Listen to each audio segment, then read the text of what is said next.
Now, when it comes to the future of the MCU, I think the future of the franchise is more uncertain in the direction it's going to go right now than it has ever been, even before the release of Iron Man 1, because at least then they had somewhat of a plan and they knew what characters they owned. Now, when we look at the MCU over the last couple of years, we thought they were building up certain aspects that were going to be pushed to the forefront. Specifically, Winter Soldier becoming Captain America, just like he did in the comics, although that might not be happening. We don't really know which way they're going to go with this, but recently, and in the most recent Captain America movie, Civil War, we saw the villain of the piece, Baron Zemo, was actually one of the few and rare MCU villains that actually survived his encounter with the heroes, so I guess props to the MCU for keeping someone alive. And of course there's even concept art out there that shows us what he could have looked like, but it wouldn't have fit the film, which makes a lot of sense. Now recently the actor that plays Zemo, Daniel,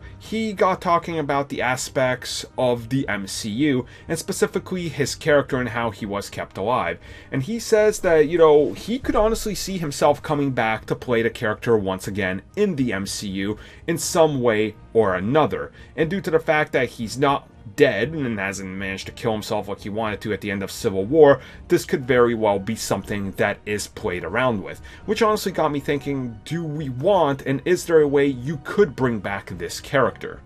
I mean, recently we've had the news and discussions about the fact that there is, and possibly could be, some sort of development on moving on forward with Captain America. Now, we don't of course know what the MCU holds for the character, but a team-up movie featuring Sam Wilson and Bucky Barnes could very well be in the cards, and if you wanted to use a more proper version of Zemo from the comics with that costume, I could definitely see this as a way to go forward with it and bring him back, which honestly I would not oppose since I really do like the character of Zemo in the MCU and the comics. And once again, if he's expressing interest in it, then maybe they'll play around with the idea and bring him back. And there's also the possibility he could somehow maybe involve himself with Wakanda and Black Panther 2, which honestly would be once again something I would be really excited for.